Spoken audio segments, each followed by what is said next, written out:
ആരോ വാതിലിൽ മുട്ടിയ ശബ്ദമല്ലേ കേട്ടത്? അതാ ഗിരീഷ് ചേട്ടനായിരിക്കും. ആശി, നീ പോയി ആ വാതിൽ തുറന്നു കൊടുക്ക്.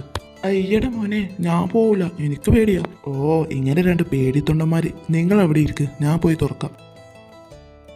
അല്ലടാ ആശി, ഇവന് ഈയിടെയായി കുറച്ച് ധൈര്യം വെച്ചോ എന്നൊരു സംശയമല്ല മോനെ, കുറച്ച് ധൈര്യം വെച്ചു. കിച്ചു വാതിൽ തുറക്കാനായി വന്നതും ഒരു ഉറപ്പിനെന്ന പോലെ ജനൽ വഴി പുറത്തേക്കൊന്ന് നോക്കി. മുടി അയച്ചിട്ട് പുറംതിരിഞ്ഞു നിൽക്കുന്ന സ്ത്രീയെ കണ്ടതും അവന്റെ ബോധം പോകുമെന്ന അവസ്ഥയിലായി. ഇല്ല കിരൺ, തളരാൻ പാടില്ല. നിന്നെ കൊണ്ട് പറ്റും, നിന്നെ കൊണ്ടേ പറ്റൂ. ആ യക്ഷിക്ക് നീ നിന്റെ കൂട്ടുകാരുടെ ചോര കൊടുക്കരുത്. അവളെ തല്ലി ഓടിക്കണം. ബുദ്ധി പ്രയോഗിക്ക് കിച്ചു, കമോൺ.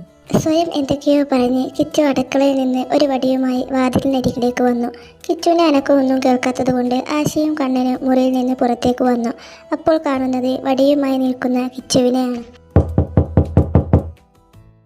നീ എന്താണ് വടിയുമായി നിൽക്കുന്നേ? മിണ്ടല്ലേ, യക്ഷി എവിടെ? പുറത്തുണ്ട്, മിണ്ടല്ലേ. ആശ പതിയെ ജനല വഴി പുറത്തേക്ക് നോക്കി. കണ്ണൻ നോക്കാൻ പോയതും കിച്ചു തടഞ്ഞു. ആശ നോക്കിയപ്പോഴും ആ സ്ത്രീ പുറം തിരിഞ്ഞു നിൽക്കുകയായിരുന്നു. കൂടാതെ ആരോ വാതിലിൽ മുട്ടുന്നുമുണ്ട്.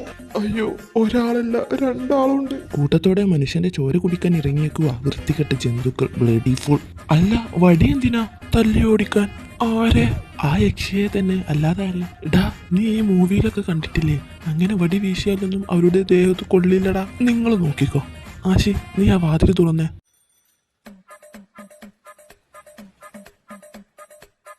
നിന്നെ ഇന്ന് ഞാൻ കൊല്ലും പിശാചേ. ഇവനിത് എന്തൊക്കെയാണ് പറയുന്നത്? ഇനി എങ്ങോട്ട് കൊല്ലാൻ? മണ്ടേ.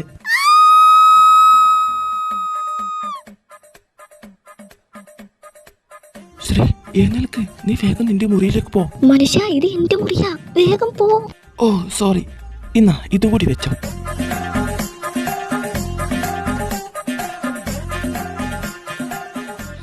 എന്താടാ?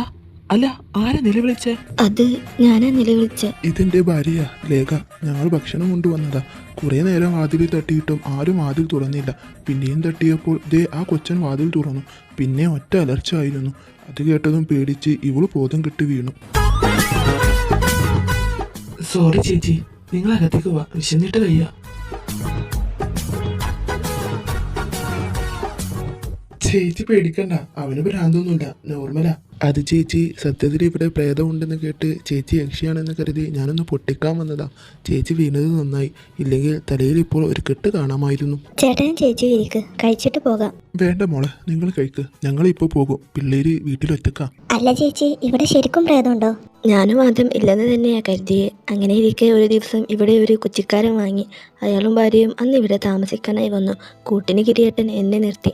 അന്ന് രാത്രിയിൽ വല്ലാത്തൊരു ശബ്ദം കേട്ട് ഞങ്ങൾ ഉണർന്നു. എന്ത് ശബ്ദം? എന്താണെന്നറിയാൻ ഞങ്ങൾ വാതിൽ തുറന്ന് മുറ്റത്തെല്ലാം നോക്കി. ഈ സമയം മതിലിൽ ആരും നിൽപ്പുണ്ടായിരുന്നു. പെണ്ണാണോ ആണാണോ എന്നറിയില്ല. അടിമുടി ഒരുപോലെ. കയ്യിലൊരു തേങ്ങയും ഉണ്ടായിരുന്നു. ജോയിന്റ് ഫാമിലി ആയിരിക്കും, അതാവും തേങ്ങ കൊണ്ടുപോയത്. ഡാ കണ്ണ, ഇവനെ അങ്ങ് തട്ടിയേക്കട്ടെ. വേണ്ട, രാത്രിയിൽ ചാടാനുള്ളതാ. അത് കഴിഞ്ഞ് നമുക്ക് തീരുമാനിക്കാം, കൊല്ലണോ വളർത്തണോ എന്ന്. ചേച്ചി, എന്നിട്ട് നിങ്ങൾ എന്താ ചെയ്തേ? ആ രൂപം കണ്ടതും കൊച്ചിക്കാരൻ തല കറങ്ങി വീണു. പിന്നെ ഞാനും അയാളുടെ ഭാര്യയും കൂടി അങ്ങേരെ പൊക്കിയെടുത്ത് അകത്ത് കിടത്തി. അയാളെ പൊക്കാനായി കുനിഞ്ഞ എൻ്റെ പുറത്തേക്ക് തേങ്ങ കൊണ്ട് ഒരു ഏറും കിട്ടി. എന്നിട്ട് ഇന്നാ ഞാനിവിടെ കാല് കുത്തുന്നത്. അത് വല്ല കള്ളനുമായിരിക്കും. അല്ല, ആ രൂപം പറന്നു പോകുന്നത് ഞാൻ കണ്ടതാ.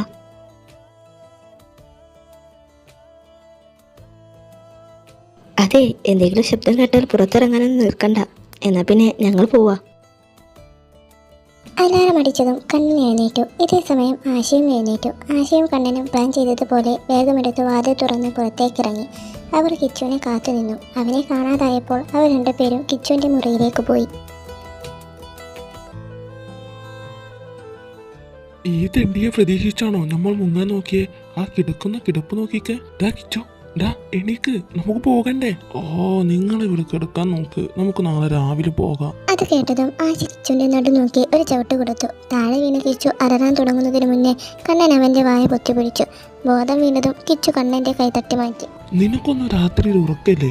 മനുഷ്യനെ ചവിട്ടിക്കൊല്ലം നടക്കുവാണ് രണ്ടും. ഓഹോ കിടന്നലറാതെ. ഡാ ഒരുമാതിരി പരിപാടി കാണിക്കരുത്, പറഞ്ഞേക്കാം. നമുക്ക് രാത്രിയിൽ ചാടാമെന്ന് പറഞ്ഞിട്ട് കിടന്നുറങ്ങുന്നു. അത് ശരിയാണല്ലോ, ഞാനതൊക്കെ മറന്നുപോയി. എന്താടാ കിച്ചു നിന്റെ മറ്റേ കയ്യിൽ? തേങ്ങയാടാ. നിങ്ങൾ ആ ചേച്ചി പറഞ്ഞ കഥ കേട്ടില്ലേ? ചിലപ്പോൾ നമ്മൾ ചാടുമ്പോൾ നമ്മളെയും ആ പ്രേതം പിടിച്ചാൽ ഈ തേങ്ങ കൊടുത്താൽ മതി, അത് നമ്മൾ വെറുതെ വിട്ടോളൂ. കണ്ണാ നീ എൻ്റെ കയ്യിൽ മുറുകെ പിടിച്ചോ, ഇല്ലെങ്കിൽ എനിക്ക് എൻ്റെ ജനിയെ വേറെ കെട്ടിക്കേണ്ടി വരും. നിനക്കൊന്നും ഈ കിച്ചുനെ അറിയില്ല, വേണമെങ്കിൽ കൂടെ വാ. ഡാ നമ്മളെങ്ങനാ പുറത്ത് കിടക്കുന്നേ? ഞാൻ അടുക്കള വാതിൽ കുറ്റിയിട്ടിട്ടില്ല. നീ വലിയവനാടാ. ഡാ കിച്ചു ഇന്നാ ഇത് കയ്യിൽ വെച്ചോ. കുരിശ, അതിന് നമ്മുടെ കൂടെ ഒരു കുരിശുണ്ടല്ലോ. അയ്യോ മോനെ, നിന്നെയല്ല ഇവനെയാ ഈ ആശയെ. സത്യം അല്ല, ഇതൊരു മനയല്ലേ? അപ്പോൾ ഇവിടെയുള്ള പ്രേതങ്ങളും ഹിന്ദുക്കളാകില്ലേ? പിന്നെ ഈ കുരിശിടുന്നത് കൊണ്ട് എന്തെങ്കിലും പ്രയോജനം ഉണ്ടാവോ? എൻ്റെ കിച്ചു, പ്രേതങ്ങൾക്ക് അങ്ങനൊന്നുമില്ല. അവർ എന്ത് കണ്ടാലും പേടിക്കും. എന്നിട്ട് നിന്നെ കണ്ടിട്ട് എന്താ പേടിക്കാത്തെ? അകത്ത് നിന്ന് എന്തോ ശബ്ദം കേട്ടതും അവർ 3 പേരും അടുക്കളയിൽ തന്നെ മറിഞ്ഞിരുന്നു. തലയിൽ കൂടി പുതുപ്പ് ഇട്ട് ഇറങ്ങിയതാണ് വിച്ചു. ആരോ കതക് തുറക്കുന്ന ശബ്ദം കേട്ടതും ആദ്യവും എഴുന്നേറ്റു. ആദ്യം നോക്കുമ്പോൾ കാണുന്നത് തലയിൽ മുണ്ട് പുലച്ച് മാനവിയുടെയും തനുവിൻ്റെയും മുറി നോക്കി പോകുന്ന വിച്ചുവിനെയാണ്. ആദ്യവും പിറകെ നടന്നു. മാൻവിയുടെ പിണക്കം എങ്ങനെയെങ്കിലും മാറ്റിയേ പറ്റൂ. ആ മണ്ടനാദി എല്ലാവർക്കും വെവ്വേറെ റൂം കൊടുത്തത് നന്നായി. മണ്ടൻ നിന്റെ തന്തയാട പൂവൻകോഴി, നിന്നെ ഇന്ന് ഞാൻ ശരിയാക്കി തരാടാ. അടുക്കള ഭാഗത്തെത്തിയതും പിറകെ വന്ന ആദ്യയുടെ കൈത്തട്ടി ഫ്ലവർ വേസ് താഴെ വീണു. ആ ശബ്ദം കേട്ടതും വിച്ചു അടുക്കളയിലേക്ക് ഓടി. പിറകെ ചെന്ന ആദ്യ അടുക്കളയിലെ ലൈറ്റ് ഓൺ ചെയ്തു. ഒന്നിനു പകരം 4 എണ്ണത്തിനെ കണ്ട ആദ്യ കണ്ണു തള്ളി നോക്കി നിന്നു.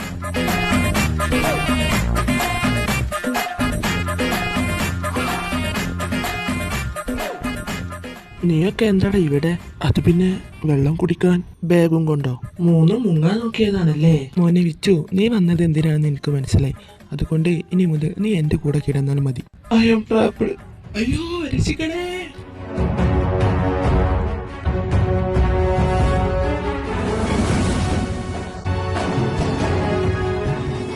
സിദ്ധു, ഡാ വാതിൽ തുറക്ക്. സിദ്ധു, എന്താ ഇവിടെ? ആരെ ബഹളം വെച്ചത്? സിദ്ധുവാ. സിദ്ധു എന്തു പറ്റി? എന്തിനാ നീ അലറിയേ? അത് ഞാൻ മൂത്രയിക്കാൻ വേണ്ടി എഴുന്നേറ്റതാ. ബാത്റൂം വരെ പോകാനുള്ള മടി കാരണം ജനൽ വഴി കാര്യം സാധിക്കാമെന്ന് കരുതി ഞാൻ ജനൽ തുറന്നപ്പോൾ ഒരു രൂപം എന്നെ നോക്കി നോക്കുന്നു. അത് കണ്ടാ ഞാൻ അലറിയേ. എല്ലാവരും ജനൽ വഴി പുറത്തേക്ക് നോക്കി. എന്നാൽ അവിടെ ആരും ഉണ്ടായിരുന്നില്ല. എല്ലാവരും ഹാളിലേക്ക് നടന്നു. സോഫയിലും മറ്റുമായി എല്ലാവരും ഇരുന്നു. അപ്പോഴാണ് കണ്ണൻ ഫോൺ എടുത്ത് ആരെയോ വിളിക്കാൻ പോകുന്നത് ആദ്യം ശ്രദ്ധിച്ചത്. എന്താ കണ്ണ, നീ ആരെ വിളിക്കാൻ പോവാ? അമ്മൂനെ. എന്തിന്? ഞങ്ങളെ കല്യാണം നടക്കില്ലെന്ന് പറയാൻ. എന്തോന്ന്? ഇവിടെ നിന്നും ജീവനോടെ പോയാലല്ലേ കല്യാണം നടക്കൂ. ആ പ്രതീക്ഷ വേണ്ടെന്ന് ഇപ്പൊ മനസ്സിലായില്ലേ? ഡാ 1 രൂപ ഇവൻ കണ്ടു, പക്ഷെ അത് പ്രേതം തന്നെയാണെന്ന് എന്താ ഉറപ്പ്? അതിപ്പോ അതിനോട് തന്നെ ചോദിച്ചാ പോരെ? നിന്നോടൊക്കെ പറഞ്ഞ എന്നെ വേണം ആദ്യം തല്ലാൻ. ഡാ അല്ല, നീയല്ലേ അടിക്കാൻ പറഞ്ഞേ? ഓഹോ, നീ അവസരം മുതലാക്കുവാണല്ലേ? ഡാ ആദ്യം നീ അത് വിട്, അവനുള്ളത് നമുക്ക് പിന്നെ കൊടുക്കാം. നീ ഇത് പറ. അതായത് ഒരു പ്രേതമാണെങ്കിൽ എന്തുകൊണ്ട് അത് മനുഷ്യനെ കൊല്ലുന്നില്ല? ഇവിടെ ആരും മരിച്ചതായി ഞാൻ കേട്ടിട്ടില്ല. ഇതിൻ്റെ എല്ലാം പിന്നിൽ ഒരു മനുഷ്യൻ തന്നെയാവും. നമുക്ക് കണ്ടുപിടിക്കാം. അഥവാ പ്രേതമാണെങ്കിലും നമുക്ക് കണ്ടുപിടിക്കാം.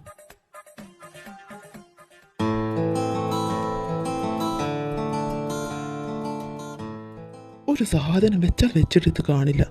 ഡാ കണ്ണാ, നീ എൻ്റെ ഫോൺ കണ്ടായിരുന്നോ? ഇല്ലടാ, നീ ഒന്ന് വിളിച്ചു നോക്ക്. എന്നാ എൻ്റെ ഫോൺ.